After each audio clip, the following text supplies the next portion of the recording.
Hey guys, it's Saf coming at you with another Raid Shadow Legends video, and in today's video I want to give you a champion guide on Vlad the Nightborn. Now this is a champion that many of you would have got if you've been playing the game for about 18 months as a fusion champion. Obviously if you didn't have him as a fusion champion, he's a Void Legendary, so you might be wondering, what's the point of you doing a champion guide on a Void Legendary? He actually got a buff, and also the fact that he was a fusion champion, I think he's actually one of those champions that you might have put into your vault, because when you got him as a fusion champion, you were like, he's alright, I might need him at some point, I'll put him in the vault, and you just haven't pulled him out since the update, because he's actually very good as a general carry for your account. I use him in a lot of places on my endgame account that I thought I wouldn't use him anymore just because of the power and the value he has in his abilities. But before we get started, let's take a look at today's sponsor for this video. So thanks to Bloodline Hero of Lithas for sponsoring today's video. Bloodlines is one of the most unique games that I have played in terms of hero collectors. And it is totally free to play on Android and iOS, and you can use the link in my description or by scanning the QR code on screen right now to get started. What makes Bloodlines unique is the ability for you to marry any two Bloodlines and create a unique champion, and there are over 4,000 unique champions. Your hybrid champions not only carry the traits of their parents, but also create unique appearances for every single champion. Every fortnight there are new Bloodlines arriving into the world of Lithas, and in the latest update there are now Tide Raisers, who are powerful demigods that originated from the fiercest seas. And the game is constantly being updated with new content all the time. One of the best parts of Bloodlines is the actual visuals in the game. It looks cool when you're creating those heroes. They're all unique. The actual visuals are incredibly good. As you start progressing to the late game, you can take part in very rewarding late game PvP activities where you can get your hands on unique hybrid champions called Bloodcraft Legends. They're very powerful and come from the rewards from seasonal guild wars. As you're raising your ears with your companions, you also need to build up your kingdom. There's a deep strategic level, and it has a very good, very interesting and engaging storyline to all of the different companions in the game. So download the game now for free on Android and iOS, and if you use the link in my description or scan the QR code, you will get yourself a free starter pack worth $20. That pack contains 1 summoning crystal, 100,000 gold, and 100 diamonds. And if you're one of the first 30 players to leave their account ID and username in the first pinned comment of this video, you'll also get a free legendary female succubus champion called the Luxuriant, which is one of the best mages to help carry you in the game. So thanks again for Bloodlines Heroes of Lithas for sponsoring today's video. So thanks again to Bloodlines for sponsoring this video. I've been having a lot of fun playing the game. Make sure you check it out if you want to give it a go also. But let's get back talking about Vlad the Nightborn. So why is Vlad the Nightborn an interesting topic? When he was released, he was considered to be an underwhelming fusion. He was released alongside Constantine, who you had to summon, and he was one of the few champions that they actually had to increase their damage in the test server phase. When they do these champions, they go into a test server, the content creators get access to them so they can do their videos, and then we get them when they become part of the fusion. This was one of the champions that actually got buffed in the test server. They boosted his damage. And in the test server, in his original build, we actually had some changes here with the with the A3. In the A2, it was always an AoE ability. You placed the leech and you dropped turn meter. But they changed him. They buffed him. And they buffed mainly his A3. His A3 became an AoE. It used to be a single target, decreased defense, and block active skills, which to some extent was okay, but you kind of wanted the utility of the AoE. The AoE is what makes it really good. They also gave him a perfect veil buff for 2 turns, which is actually quite good considering he is on a 3-turn cooldown. So what you end up getting is an AoE decreased defense so you can deal damage, an AoE block active skills so you stop the enemy from being able to use their active abilities, which most of the time is pretty powerful enough to actually disable the enemies, and then he gets a perfect veil so he can't be targeted. In addition, they changed his aura to be an ally crit rate in all battles for 24%. Not a major change, but a pretty significant change. So why is he generally quite good now? So let's just take a full kind of review of what his kit does. We have an A1, which attacks one enemy. It destroys the target maximum HP by 30%. Also heals him by 30% of the damage he deals. So you get a bit of healing, you destroy some of the target's HP. It's pretty good for something like Scarab. It's actually quite good in an arena to start taking down some of the high HP targets bit by bit, slowly by slowly you'll start taking them down.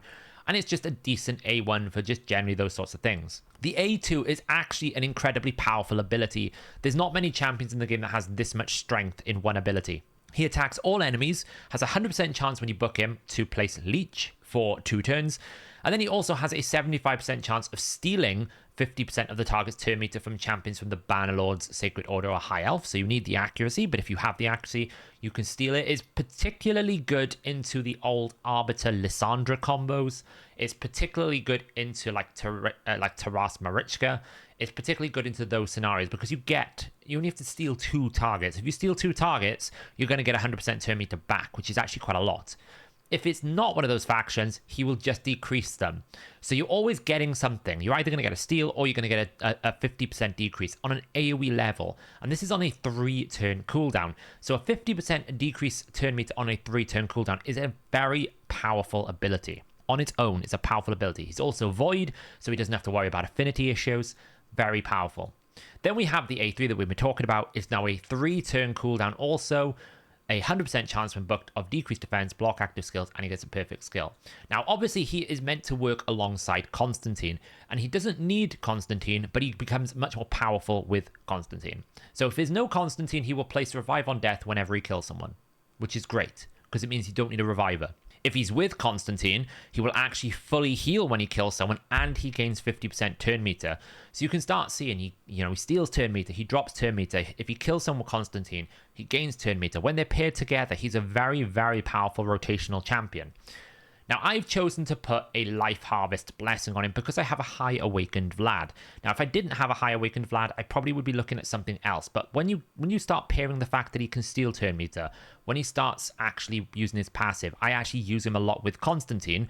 And then you get this 20%. What you end up happening is Vlad in Arena becomes very dominant. It's very difficult for you to stop the Vladimir from taking turns because I've got him in a weird build where he's very fast. And all this turn meter fill-in means he keeps getting turns all the time.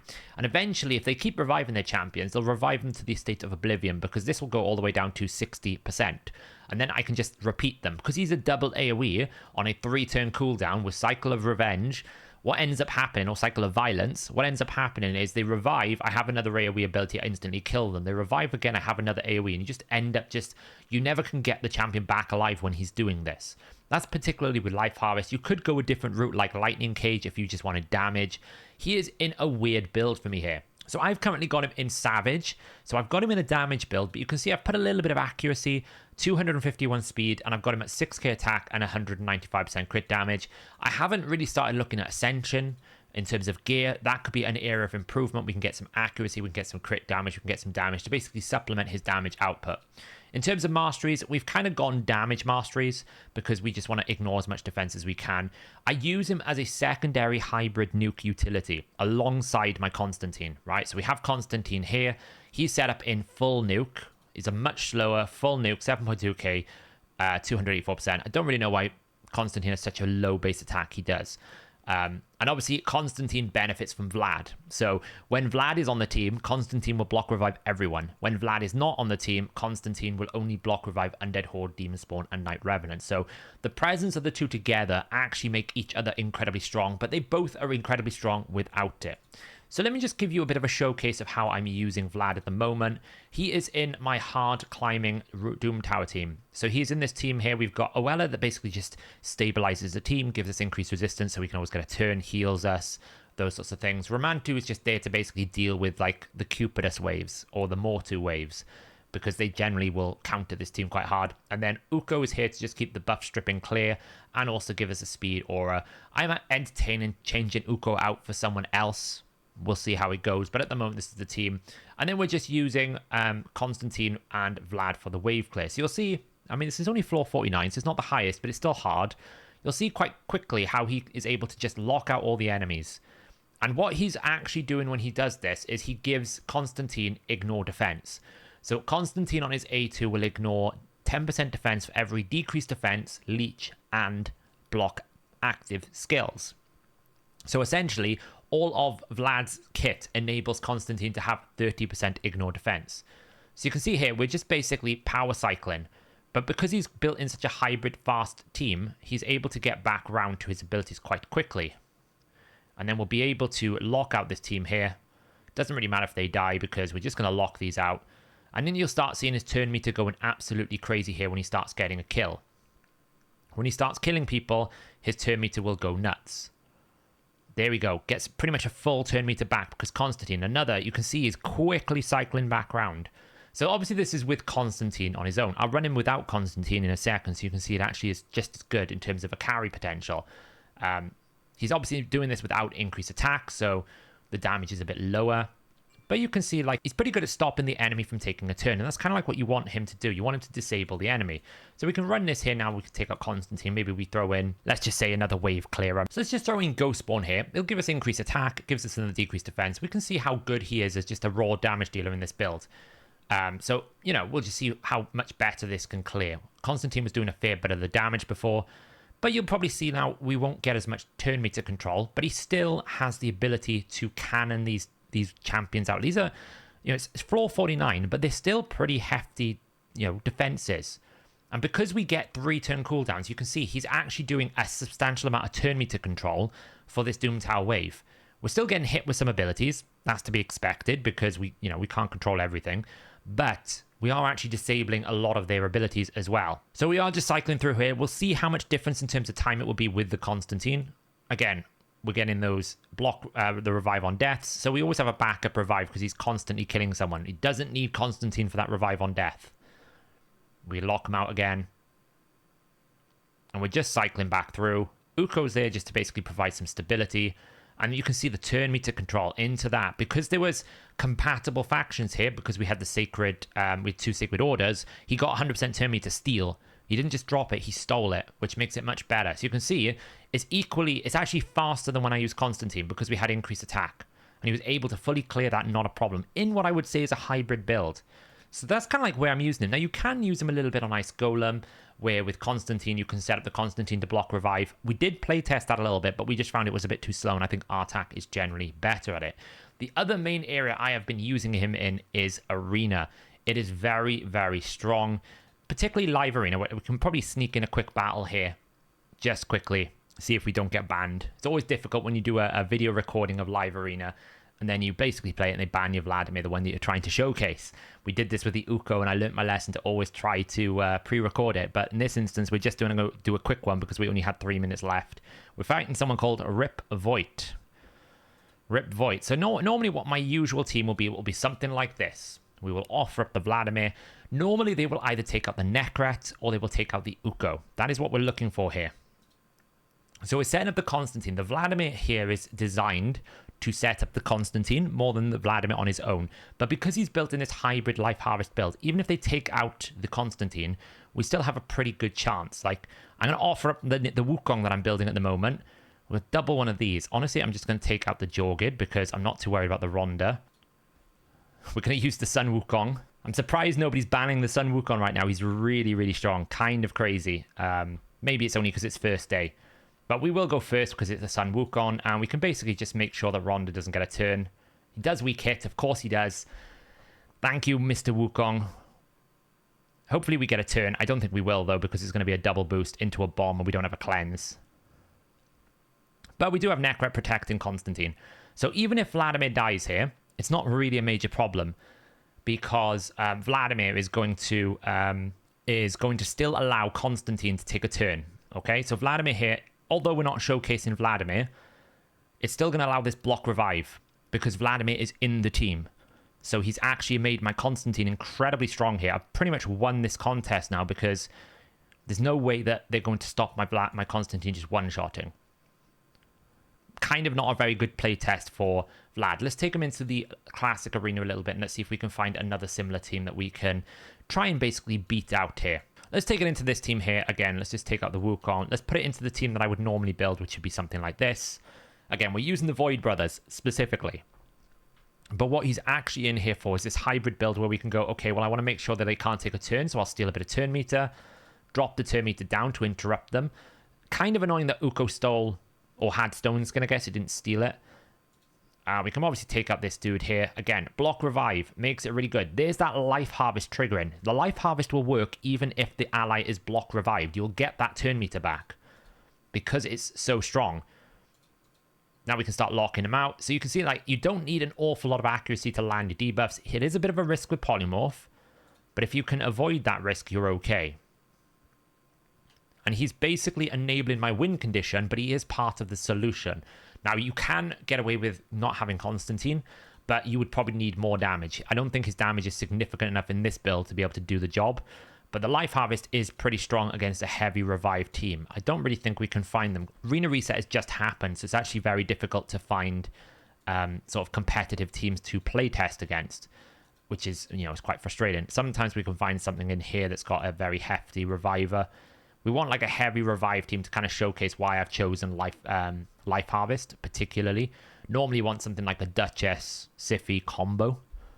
But you can see like there's lots of mad teams. I've managed to get up to goal 3 here. So let's try it in a tag team arena setting here. So I've kind of got him in like a hybrid pseudo speed team. We're using the Wukong here to basically get some combo speed out. We're just going to take out the Romantu because I don't want to lose my passive skills. And we're going to see, is he capable of doing this on his own? So obviously there is no, there's no block debuff. So we can actually stop the actual Candrathon from taking a turn here. Then we can probably just do some damage here. So you'll see, like, this is the maximum HP destruction. It's actually quite strong. It's pretty good at chunking. He's chunked a fairly significant amount of that target's HP. So it's actually not a terrible A1. It never reads exciting when he says, oh, it destroys a little bit of maximum HP. But you'd be surprised how strong it is. So we just take some buffs here with him. He'll die, it's fine. He'll come back alive because, Wukong's amazing. Wukong is fantastic. Now we're going to get the second AoE in. So you can start seeing now, here's the revive cycling with Life Harvest. He's destroyed. Look how much HP he has managed to destroy from the Pythian. The Pythian is basically now not that tanky anymore. Used to be tanky, not anymore. And because we're back in here, we didn't get another AoE yet, which is disappointing. So there is a risk that we kind of get slaughtered a little bit here. Because we actually can't get to the Candrathon right now. So he's going to keep attacking him. We actually lost a little bit of the... We need to revive him here because he actually got killed with block passive skills. It's the only way you can stop him. And then we can basically start proccing it here. Again, we're knocking them down nearly to their death. We want to just take out this dude here. Let's just take him out because we don't want him to take a turn. Kill him. There'll probably be another revive before we finish it off, but you'll see the value of Life Harvest here when it comes out. Just kill him. There's probably going to be one more revive before we're done. Just cycling through the abilities. Boost. Again, look at the chunk of the maximum HP here. We're actually going to kill it. So the A1 is competent enough. So on his own, in that hybrid build, yes, Sun Wukong was incredibly helpful for him there. But in that build alone, he was capable with his Life Harvest to be able to actually deal a significant chunk of damage to the Pythian. He was able to take a lot of it away. So I actually think as a carry champion in dungeon content, he's very good. In Doom Tower, he's very good at making Constantine a very viable arena nuker, which is obviously a big factor. If you don't have access to your Rotuses, your Leorises, your Jorgids, then Constantine with Vlad is actually a very competent. It's probably the best block revive champion in the game because I think when they're paired together, because I think it hits harder than an E3 and they're both void, so it's actually great. So in terms of like, if you want a block revive champion, yes, Fenax A1 is very good. And I know Rotus eventually becomes a block revive champion. But if you actually want a competent block revive champion, then he is he is probably the best one once Vlad is paired with Constantine. We're seeing here that the revive cycle, this is where you want that Life Harvest from Vlad, ideally. We'll kill the Rotus again. We'll eventually win this. It might take a while. Good old Cupidus. He's slowly getting there. So where else can you use Vlad? Well, I pretty much use him everywhere. Vlad is pretty much in my Minotaur team. So in the Minotaur team here, you can see I pretty much set these up to be here. We can literally just run through like quickly with like a Fulgur here. You can see how fast they actually clear these waves between the two of them. He pretty much one-shots that wave, then he one-shots the wave again. Imagine if he was in a little bit more damage. This is what you could obviously build him with a lot more damage and still keep his accuracy numbers up. He's not very good for Hydra because you can't really drop turn meter, and decreased defense and leech is good, but he's obviously quite squishy. He doesn't deal like crazy amounts of damage. But you can see I can pretty much kill Minnow in like 20 seconds. Between the two of them, they're very competent for that. He's actually out damaging Constantine because he's just faster. We can use them all in potion keeps, pretty much 21 seconds. Obviously, the Baron is an impact here, but you wouldn't need to do the Baron. He's doing it on his own. This is how I play the game now, pretty much with Vladimir, Constantine, and Oella. They pretty much carry my entire account. If you haven't seen my Oella champion guide, go check that one out. It's a very good champion for this kind of carrying potential as well. You can see between the two of them, they're just here to carry every single team. The Leech is actually really good as well. We actually got an Ancient Shard out of that. How crazy is that? 25 seconds on stage 20 potion keeps. So he is one of those all-round champions. He's going to be really good for the faction as well. It's not open at the moment, but Undead Hordes, being able to do block active skills on the wave is very, very handy. On a wave, I think that's got double Valkyrie or triple Valkyrie. Block active skills, it's Void. Incredibly strong. Very, very strong. Vlad the Nightborn, if you haven't actually looked at him in a while, pull him out of the vault. He's actually a great carry for for most areas in the game, like specifically Doom Tower Waves. I think he's very good at just being able to rotate his abilities really good. He makes Constantine an S tier nuker. Without Vlad, Constantine is probably like a very high A tier, but he doesn't quite breach into like the top tiers because he doesn't get as much value in terms of the passive. Once the passive is enabled, all these champions like Harima get block revived. Champions like Uko, block revived. Wukong now is going to get block revived. He doesn't normally block revive them because the meta is deviating a little bit away from Undead Hordes and Night Revenants. It used to be predominantly those. It still is for like the Siphi Rotus Duchess and Kaimars and Hefrax, but the Taras, the Marichka, those are not anymore. So you actually need the Vlad to block revive them, especially if you're facing a Marichka. It makes the Marichka team much easier because you can just block revive them with Constantine. So Vlad does make Constantine an S-tier nuker. So let me know in the comments below, guys. What do you think about Vlad the Nightborn? Is it a champion that you've thought about using? Is it a champion that you're actually using? Is this something I haven't showcased here, or you've got him in a different build that I don't know, that I haven't used here, that you think is actually a good shout out? Let me know in the comments below. I think he is a really good fusion champion now, that if you had got him back in the day, he's great for building up and using. Just because of his skill cooldowns are very low. They're all very consistent, very guaranteed. This revive on death doesn't require Constantine. And yeah, you don't have to go, you don't need a 5-star to make it viable. That just makes it more viable in arena. You can see perfectly for non-PvP content, he's very good. There you go, guys. Thanks for watching, and I will catch you guys in the next video.